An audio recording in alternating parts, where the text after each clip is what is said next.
सबको जय यीशु की Sunday password to the word इस शीर्षक के अंतर्गत प्रति इतवार की पूजन पद्धति में भाग लेते हुए प्रभु का वचन को सुनते हुए उन वचनों को ग्रहण करते हुए उन वचनों के अनुसार जीवन बिताने की शक्ति सामर्थ्य मांगने के लिए मैं आप सभी लोगों का हार्दिक स्वागत करता हूं।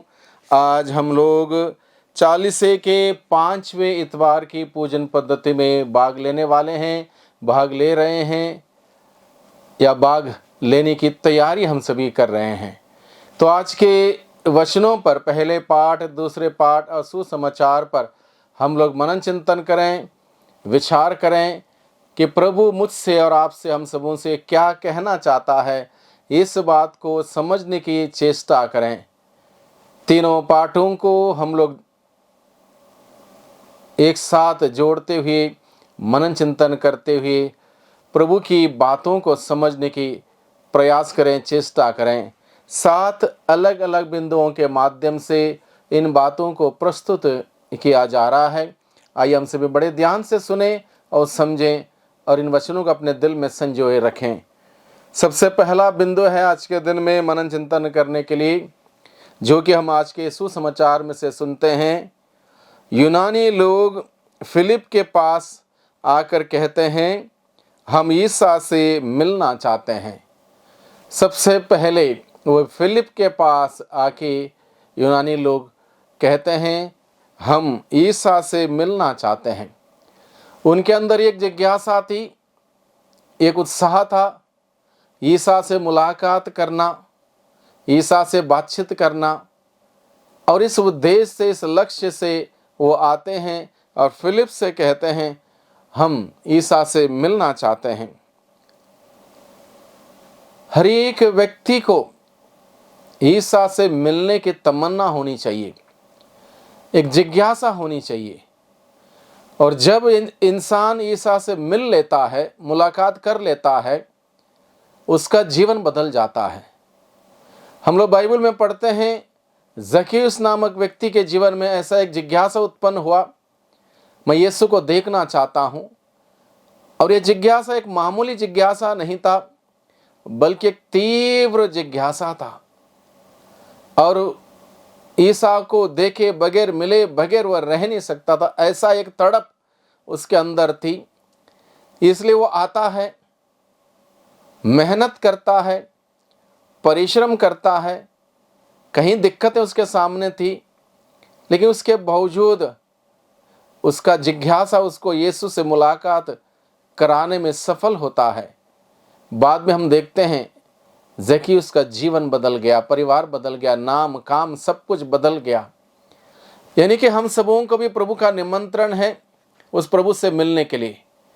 हर इतवार को जब हम लोग चर्च जाते हैं, इस बलिदान में भाग लेने के लिए जाते हैं, इस लक्ष्य को लेकर जाएं, इस उद्देश्य को लेकर जाएं कि मुझे यीशु से मिलना है।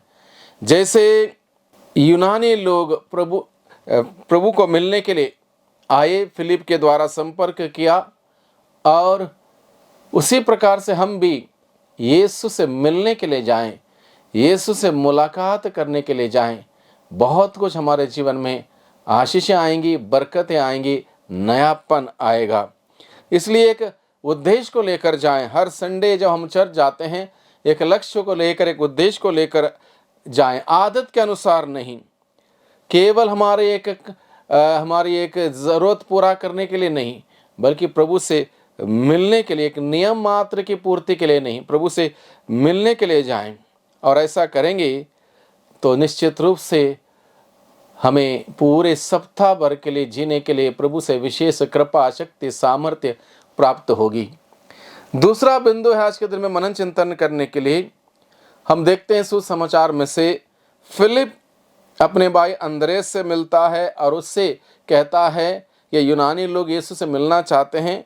और ये दोनों लोग मिलकर यीशु के पास जाते हैं और यीशु से बताते हैं, ऐसे ऐसे लोग आपसे मिलने के लिए आए।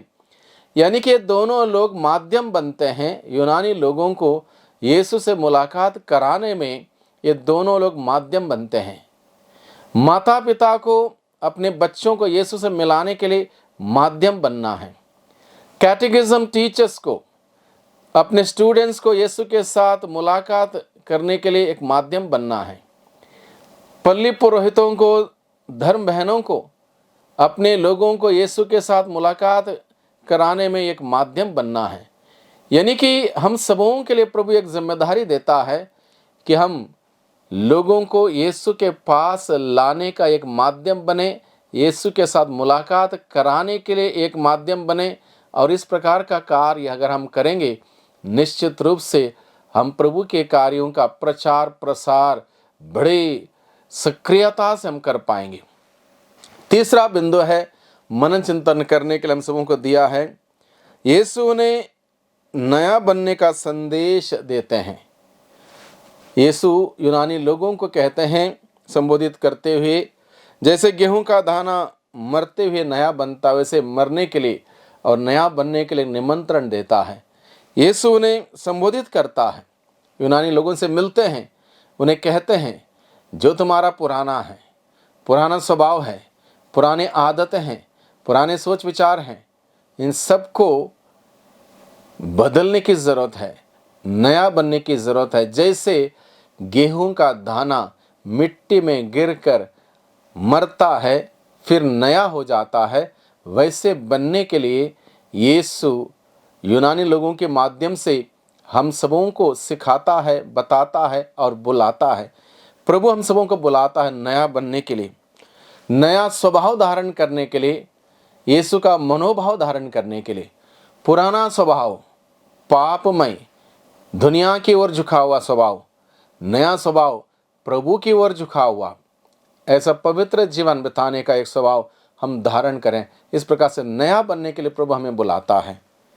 चौथा बिंदु है आज के दिन में मनन चिंतन करने के लिए, अपने आप को तोड़ने से ही कुछ नया बन सकता है। दूसरा पाठ, आज का दूसरा पाठ में हम देखते हैं, जो कि इब्रानियों के नाम लिखे हुए पत्र से है, अध्याय 5 पद संख्या 7 से 9 का प्रसंग में यहाँ पर यही लिखा है, जो उन्हें मृत्यु से बचा सकता था, प्रार्थना और उन्हें की श्रद्धालुता के कारण उनकी प्रार्थना सुनी गई। ईश्वर का पुत्र होने पर भी उन्होंने दुख सहकर आज्ञा पालन सीखा। यानी कि दुख सहते हुए, कष्ट सहते हुए, चुनौतियों का सामना करते हुए आज्ञा पालन सीखने के लिए और इस प्रकार से अपने आप को तोड़ते हुए कुछ नया बनने के लिए प्रभु निमंत्रण देता है। जब तक गेहूं का दाना मिट्टी में गिरकर टूटता नहीं, फूलता नहीं, उसमें अंकुर नहीं निकलता, पौधा नहीं होता, तब तक उसमें नया जीवन नहीं आ सकता। और जब गेहूं का दाना मरता है, अपने आप को तोड़कर, अपने आप को समाप्त कर मरता है, तब वहाँ से नया गेहूं का पौधा आता है, उसमें कल्ले आते हैं और उसमें गेहूं आ जाता है। उस प्रकार से प्रभु हमें बुलाता है नया बनने के लिए। जिस प्रकार से एक पेड़, अगर उसको काटा नहीं जाएगा, उसको फाड़ा नहीं जाएगा, उसके पटरे नहीं बनाए जाएंगे, उस पेड़ में से ना मेज बनेगी, ना कुर्सी बनेगी, ना कोई फर्नीचर बनेगा।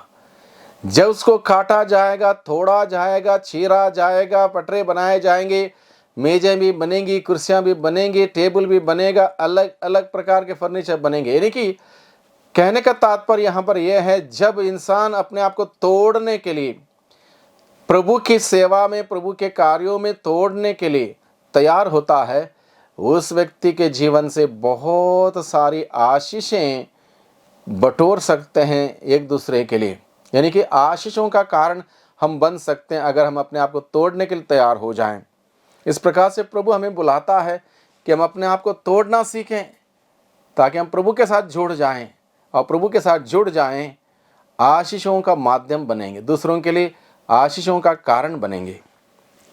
पांचवी बात प्रभु हमें मनन चिंतन करने के लिए देता है, मेरा अनुसरण करें तभी जाके तो मेरी सेवा करोगे।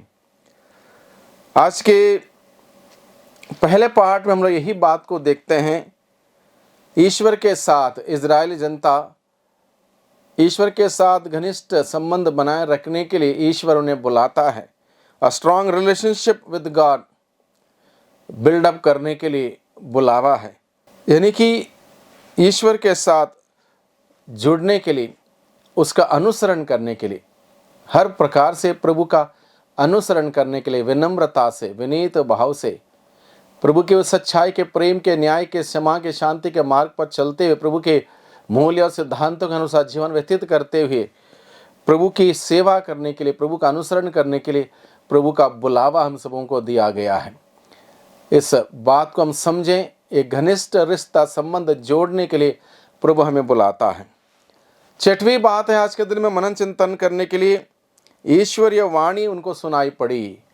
ईश्वरीय वाणी सुनाई पड़ी। जब इंसान प्रार्थना में आगे बढ़ता है, ईश्वर के साथ जुड़ जाता है, पूरे मन से, आत्मा से, शक्ति से ईश्वर से प्यार करने लगता, ऐसा रिश्ता जब वो बनाता है, उस रिश्ते में ईश्वर अपनी बातों को उस व्यक्ति के सामने प्रकट करता है, बातचीत करता है, प्रेरणा देता, आत्मा के द्वारा अगुवाई करता है। ये एक अनुभव इंसान को हो सकता है। ईश्वर की वाणी सुनना, अनुभव करना, ईश्वर के स्पर्श को पाना, एक ऐसा अनुभव के लिए प्रभु हमें बुलाता है। सातवीं बात है, प्रभु हम सबों को आज के दिन में सिखाता है, जब मैं ऊपर उठाया जाऊंगा सबको मैं अपने प्रति आकर्षित करूंगा।